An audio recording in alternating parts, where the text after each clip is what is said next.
to see if I am live here. Yeah, have not been. It does look like it, so good to go. Welcome to my second YouTube comeback. In this video, I'll tell you why I'm back, what the plan is, what I intend to do with this channel, and what the first comeback was, and why I started in the first place. So, and what I'm up to in general these days. So, first off, I started this channel in 2017. I had just found Bitcoin, discovered Bitcoin, and thought, obviously, like most people who spend some time studying it, that Bitcoin is super exciting. It solves a lot of problems and something we really, really need. And I also saw there was a big need for education of about Bitcoin. So I launched this channel to educate people about Bitcoin. And I did that for about a year. I started a meetup in Los Angeles. And then I got really busy in my personal life and didn't produce any videos. And then I met Poppy, my good friends, at Pop Lord Hodl on Twitter. Speaking of Twitter, in case you see this on YouTube, these are my three Twitter accounts, or X accounts as it's called now, on YouTube. Also, there's some more links down below. But I met Poppy, my good friend that I did Toxic Happy Hour with in January 2019, I believe it was. And we had some great conversations. This was at the bottom of the bear market in 2000 that lasted 2018 and into early 19. And in January 2019, I was on Adam Meister's channel on a panel. He used to do these this week in Bitcoin on YouTube. And I was on that, and Poppy reached out to me after watching it and said he agreed with most of what I said. And at the bottom of the bear market, January 2019, nobody wanted to talk Bitcoin. So I just DM'd Poppy back immediately, like, shoot me your phone number and let's talk Bitcoin. So Poppy and I really developed a friendship that's now been for about 5.5 years. That we spend hours every week talking about Bitcoin, everything in life. Really, he's a very good friend of mine. And as we progressed, I think starting early 2020, I said, Poppy, I really want to restart my YouTube channel and talk about Bitcoin. Why don't we take these great conversations that we both thought we had on phone and just like start having those conversations on YouTube, and because maybe other people would enjoy them.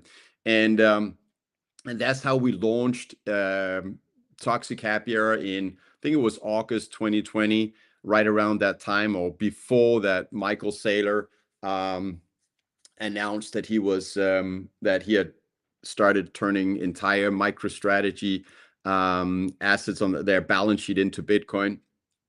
And we had a ton of fun. I would say that was the golden year of Toxic Happy Hour, summer of 2020, when we started, until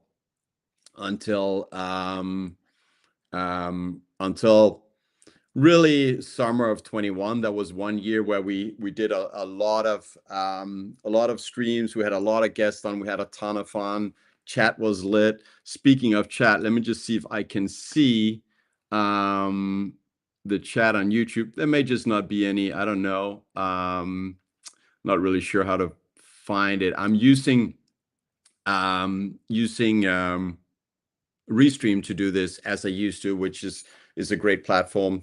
But that was really my first comeback on YouTube, doing Toxic Happy Hour with Poppy. And there's some epic videos in there that you can find early on this channel. A couple of highlights. Well,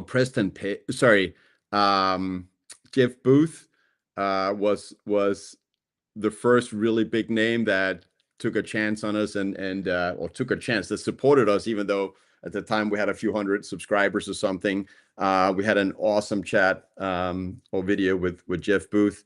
But also Puppy falling asleep on Robert Breedlove was epic. There was just a bunch of really great videos, and I know that right now, you could say, well, they're old, and it's not a lot of it is not, of course, current. It's 4 years old YouTube content, but there's some great streams back then. That was a lot of fun. Now with Toxic Happy Hour, we're mainly doing it on Twitter Spaces, and it's Poppy holding the fort on that one. I'm only there occasionally, but my focus now going forward is going to be doing YouTube, and now also I connected it. I do believe that it's being streamed on Twitter as well, and it does look like it's going on Twitter. Yeah. Wait. No, clicked on something. Yep. All right. So it does look like that's going. Awesome. So that was the first comeback, was started in 2017, trying to educate. There's some lame videos there from almost 7 years back. Oh, lame. No, it was fun. They were decent. And then first comeback was 2020 Toxic Happy Hour, which was a lot of fun with Puppy for mainly 1 year. And this is my second comeback on YouTube, I would say, and Twitter video stream, which is a new thing, and yeah, it's live right now, both on YouTube, on not Twitter, it's called X now, x.com, of course. And why am I back? I'm back because last year I became Christian, and it's something I've been diving into a lot. And then last summer I learned, by the way, Derek Prince is I would say is my spiritual leader in terms of learning about interpretation of scripture and understanding of, well, that means the Bible, understanding of the Bible. And what I learned from him last summer is that all Christians have a calling, but most don't know that. And so I thought, okay, I have a calling. What is it? Well, as Derek Prince says, it's something where you feel like a duck in water, unlike a duck on land. A duck on land is a bit clumsy, so it's something where it's something you really enjoy and it comes natural. And for me, that definitely is talking about Bitcoin. And the reason that is relevant is Bitcoin really, in my opinion, it's the soul of God being driven into the heart of evil. Central banking is essentially evil, and that's what I'll be. It's part of the important content for me on this channel, explaining that to Christians. Tuesday, Wednesday, Thursday is going to be my focus on Bitcoin content to Christians. I have another idea for Monday and for Friday, and I'll probably try and punch out a lot of just relatively short videos as well. Anytime I have something to share. But that's why I'm back now, to educate Christians. I mean, bottom line really is the eighth commandment that Moses took down from the mountain was, "Thou shalt not steal." And most Christians, like most people in general that are not Bitcoiners, we are still a small minority, I would say. Most Christians don't understand that fiat currency basically is the biggest organized crime in the world, and it's also legalized. What do I mean by that? Well, they have convinced, through also ownership of mass media, that fiat currency and printing money and increasing the money supply, that it's necessary for us to keep our jobs and stimulate the economy. But it's a lie. What printing money is really is stealing. So if you're a Christian and you want to follow the commandments, saving up in something like the dollar, the euro, wherever you live, you essentially, now you may not be stealing yourself, but you are being stolen from. And when you choose to save up in a fiat currency, you are essentially enabling theft on a grand scale. So what do I mean by theft on a grand scale?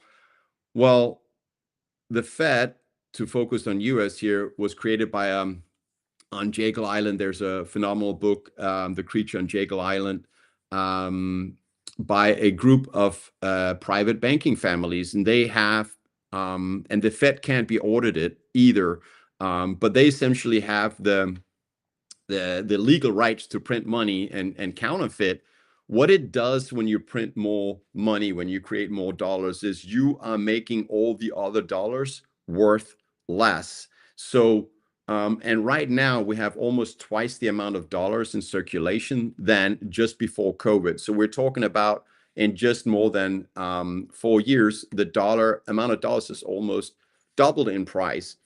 And that's the reason we have inflation. So people that have saved up for retirement or others, for other reasons, save up for a rainy day, and trying to save up for a down payment for a home or whatever, essentially are stolen from, because as you're trying to save up money, fiat currency, and they print more, what happens is with a bigger money supply, we get inflation. Inflation is not because of corporate greed. If you have free competition, the prices are competed to be as low as possible. And I know that's what the politicians say, but the reason we have inflation is because they expand the money supply, and that's how we're all being stolen from. And saving up in the dollar means that you're enabling them to steal from you. And if you're a Christian, that means, and I do believe most religions say you're not allowed to steal. I know Islam says that as well. If you're saving up in it, if you're using that currency, you are enabling the theft from others and yourself. So there's a little notification. So that's why, yeah, fiat currency is no bueno, for if you're a Christian or in general for anyone. But that's what I'm going to focus on a lot on this channel. Wanna also just highlight a few things here. I have 3 accounts on Twitter now, at Anders _, which is the account I've had for several years. And yeah, also to mention, so the reason I have it at Events by Anders, and also you can see, whoop, there it is, eventsbyanders.com, is because I have been, and I'll show the next one here. Well, let me get to that in a second, actually. And the last Twitter account is at 2_Christians for my Christian focused content. But the reason I have now launched eventsbyanders.com and at eventsbyanders on x.com is because, well, so the backstory to me getting into starting organizing pleb parties and events in the Bitcoin space is when Pacific Bitcoin started in November 2022. I put together or organized a party, pleb party, the night before. So everyone, Bitcoiners knowing each other from Twitter, as it was called back then, had a chance to, or other social media had a chance to meet up and actually meet in real life, which is something that is always awesome. And all Bitcoiners that finally do take the plunge and meet up with others in real life absolutely enjoy that. So I did that for in November 2022 for the Pacific Bitcoin content. That was the first pleb party I organized, and then the second one it was in Miami last year, where then for the first time I charged a ticket price, because then it allowed to kind of improve it and do some better things. And we got so the first two, Puppy and I, were doing together, and they were branded as Toxic Happy Hour pleb parties. Poppy is super busy with his work, so it's something that I'm rolling with myself here going forward. But in Miami, also on this YouTube channel, there is a video from back there, but it was awesome. It was a rooftop cinema actually on South Beach, and we had a big screen because it's a cinema. So, and the first time I went there to look at different venues, I went there 4 months before to find a venue. I walked past the cinemas and I thought that's cute, but I don't need a cinema screen for a pleb party. It's just Bitcoiners wanting to get together and enjoy each other's company and talking. And what I learned on the first one is Bitcoiners don't want loud music either at pleb parties because they want to talk. I had a DJ for the first one for 3 hours with, obviously louder music and a dance floor because I like that. But that was the only negative feedback I got. It's like, Anders, we don't want loud music and a dance floor. Nope, most Bitcoiners, they just want to be able to talk at the pleb party. So it makes it easy, right? But yeah, the one in Miami, second time I went up there to sign the contract on that location or venue. I walked past the cinema screen and I thought, well, since they have it, what if I took all the awesome video memes from Bitcoin Twitter and just put them together in a reel and just run it on repeat for the evening, because we got a big screen and everybody loves those videos. We have a lot of fun, and a lot of them, especially shout out to Plan Marcus, is good at doing the ones we're putting in music and getting, atmosphere pumped up. And I thought, oh, I'll have at least 20 minutes worth of Bitcoin Twitter video memes running on that cinema screen. And I had an absolute ball going through video memes. And it ended up, I had to cut it down, and it was 1 hour full of video memes from Twitter, which was awesome.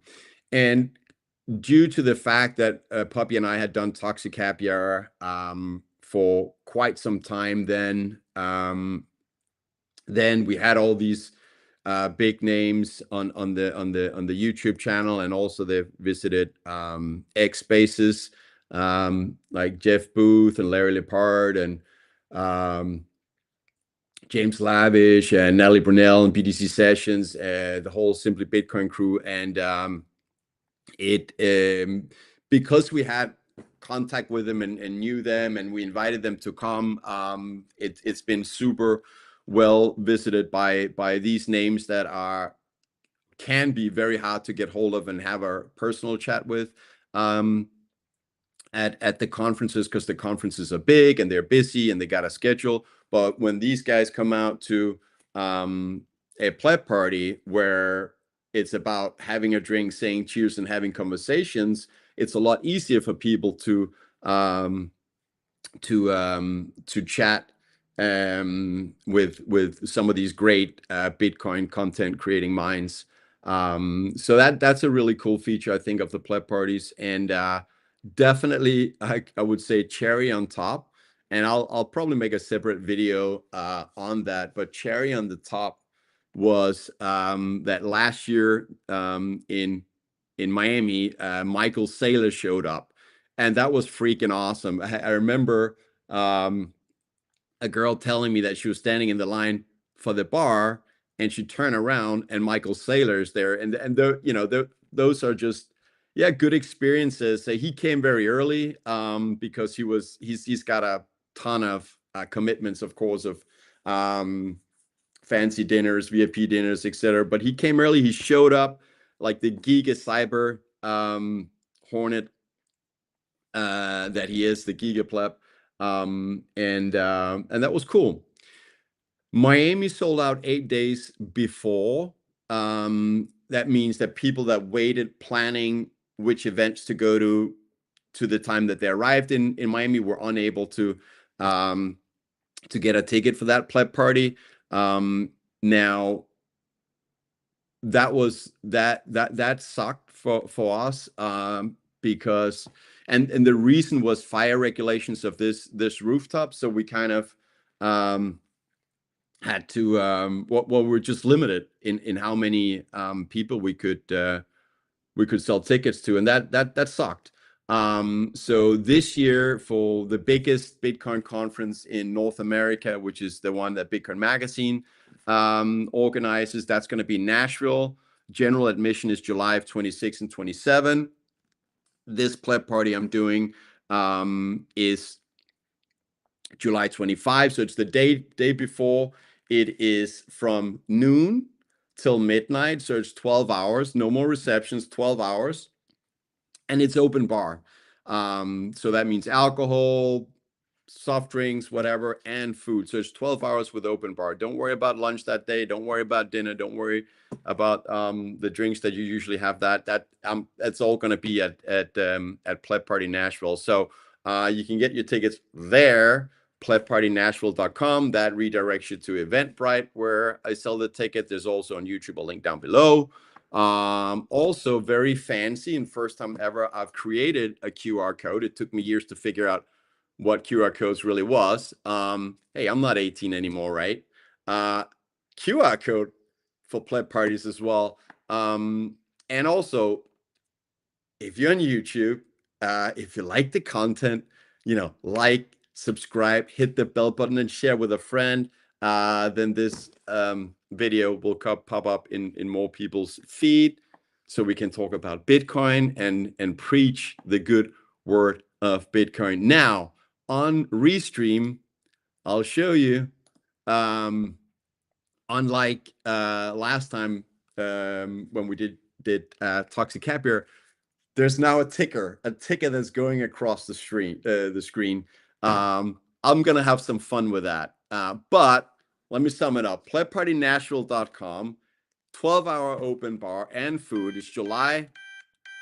Notification going off. It's July 25. Confirmed guest, and this is what's great. Larry Lepard, Preston Pish, Natalie Brunel, James Lavitt, Robert Breedlove, Mark Moss, many, many more. And last but definitely not least, my brother, Pop Lord. I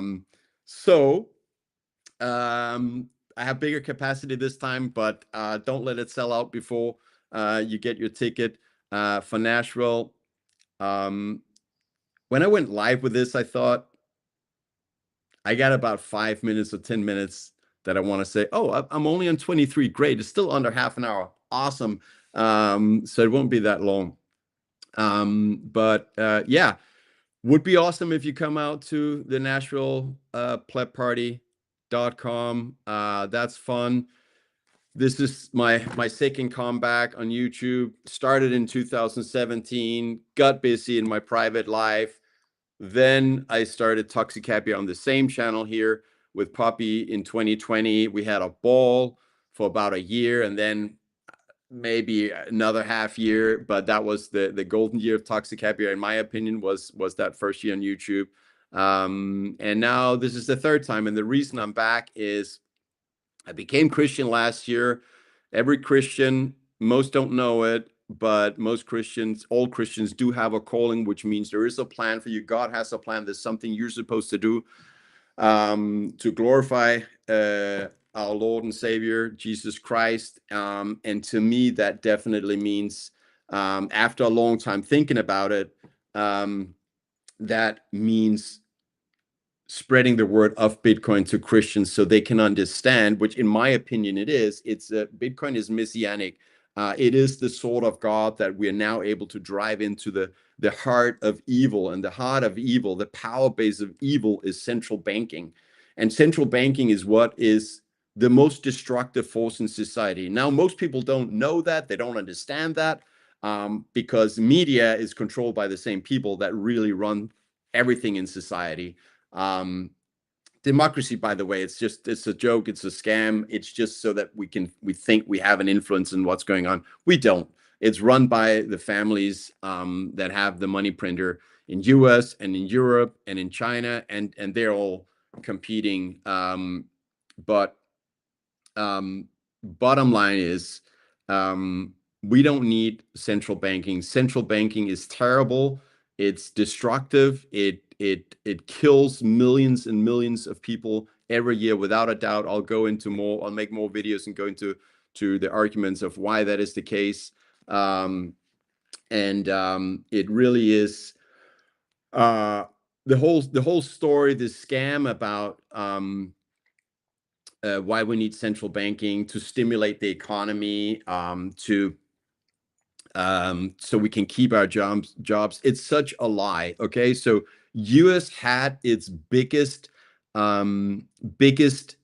productivity growth before central banking. So from 1873 to 1892, US had a productivity growth of almost factor 3. So that was in just 20 years. In the 19th century, at near end of 19th century, there was a productivity growth of nearly factor 3. And US was on a sound money standard back then. We had gold.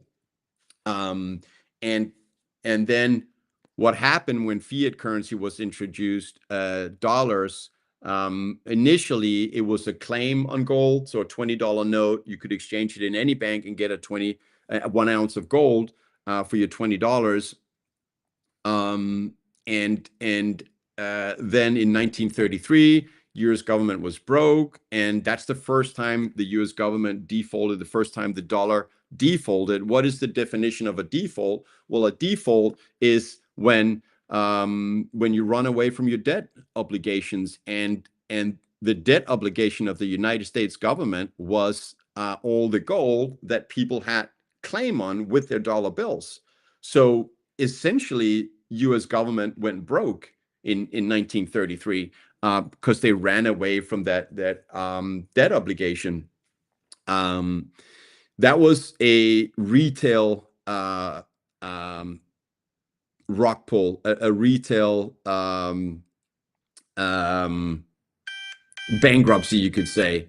Sorry about that notification going off. Then in 1971, Richard Nixon did the second default of the dollar and of the government debt. Well, you can call it default on the dollar, I guess you could say, because U.S. held a lot of the gold from around the world, and this gold was they owed. It was the Bretton Woods standard. So France, Germany, all these other countries had a lot of gold in U.S., and that was exchangeable for the fiat currency.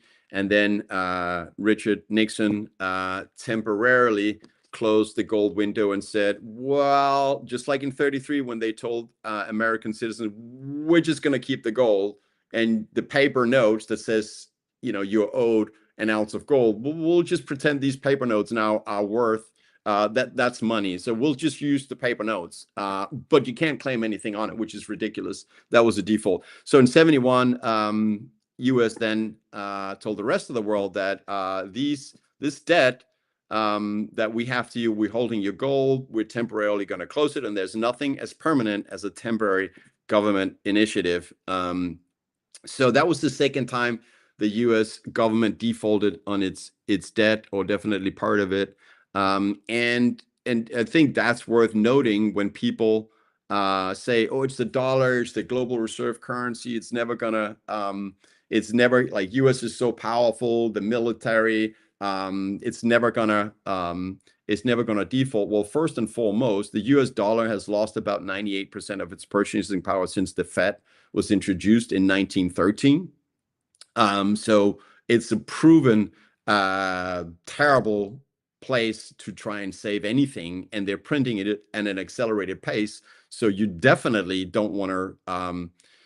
This is not financial advice, but it's proven to be a terrible place to try and save up your money. That's where Bitcoin is a much better alternative, because the government can't dilute it. But I would say that right now we are seeing at least the beginning if not the middle phases of the third default of the dollar. Why? Well, the so-called debt ceiling isn't really a ceiling. They keep increasing the debt for the U.S. government. It's now at a size where the interest rate itself before paying off is more. It's the biggest item on the federal budget. It's more than the U.S. military, and they can't afford to pay off the debt anymore. And since the amount of U.S. dollars pretty much have been doubled since just before COVID, which is the reason we have all this inflation, and this is the reason it's terrible to save in the dollar. But because they printed so much, then what was the thought I was point I was getting at? Yeah. So because they have printed so much dollars since COVID, so in a bit more than 4 years, it's almost doubled.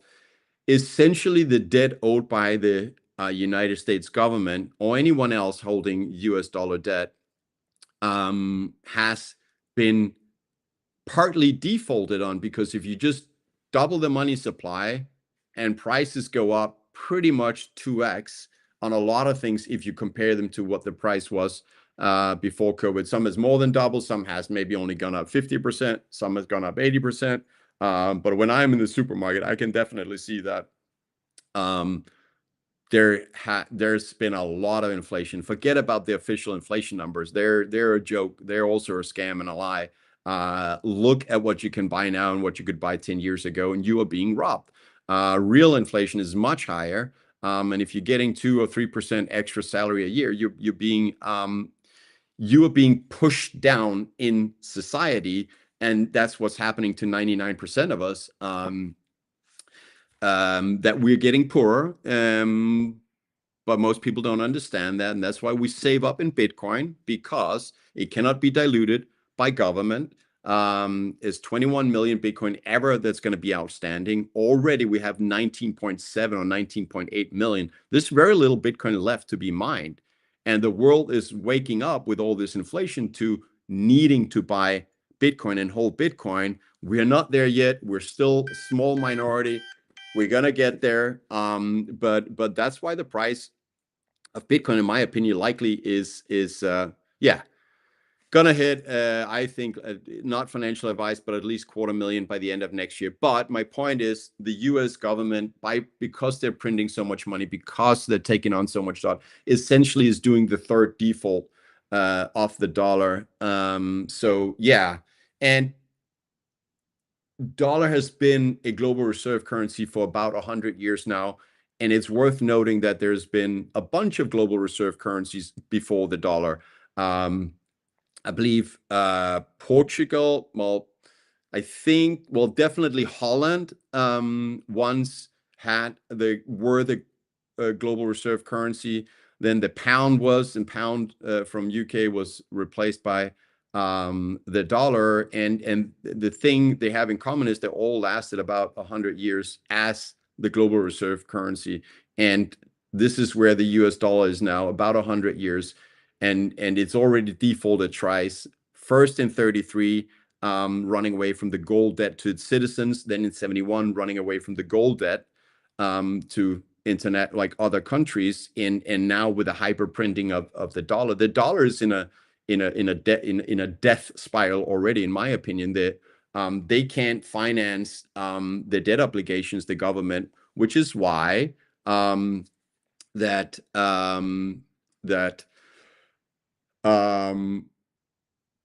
they are forced to keep printing to pay. And what does that mean? That means that debt, that 35 trillion that they owe, are becoming in real terms worth less. So in real terms, they are defaulting.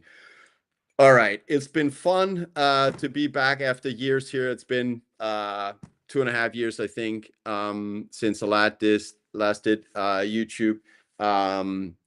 If you know Puppy, tell him he should come back and we should do some Toxic Happy Hour. That was fun back then. But otherwise, I'm here to do straight up Bitcoin content on Mondays, Tuesday, Wednesday, Thursday, Bitcoin content to Christians. And Friday, again, it's going to be Free Friday. Let me move that one. And then just anytime I have a point that I want to get across, definitely want to update people on the pleb party it's that I'm holding in Nashville. Just throwing that up on the screen. Again, it's there as a QR code. If you type in eventsbyanders.com. By the way, huge shout out to Noodle Nakamoto, my good friend in London. He's designed this logo and other logos, stuff I'm going to use.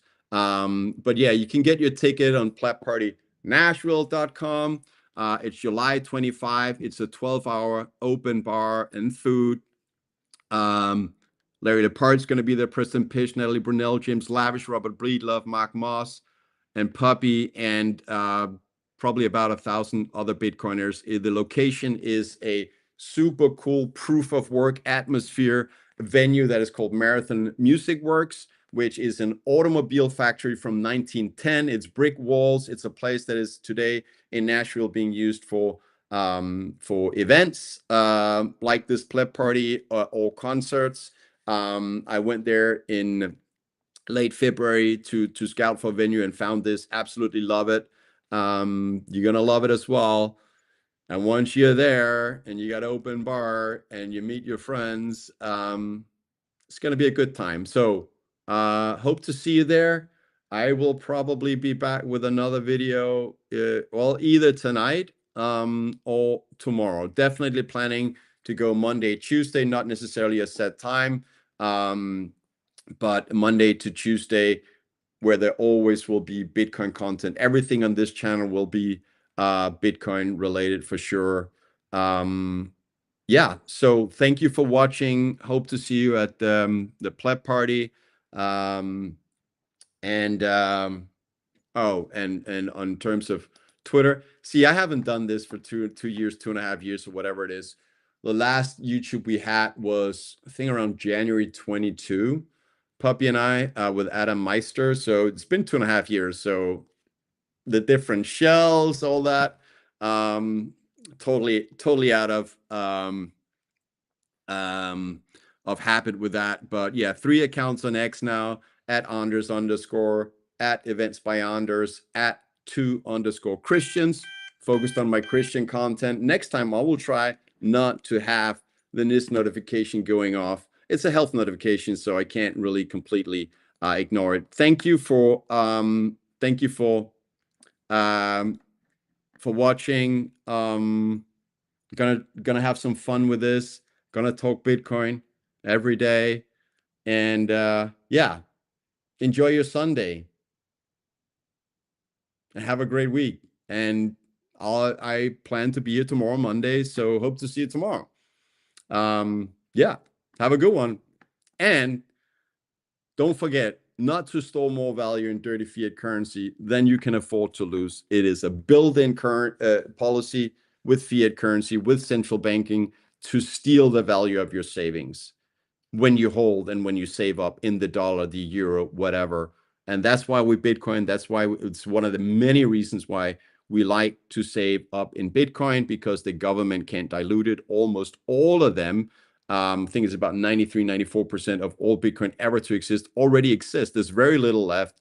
Get some, in my opinion, not financial advice, before there are no more. And they're going to end up being worth a lot more in my lifetime.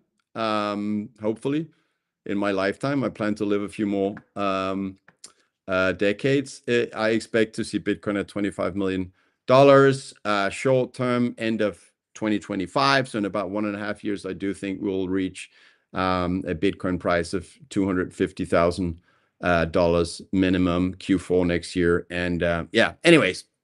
Thank you for watching. I'll see you hopefully in Nashville, July 25. You can get your ticket on plebpartynashville.com. It's going to be a lot of fun.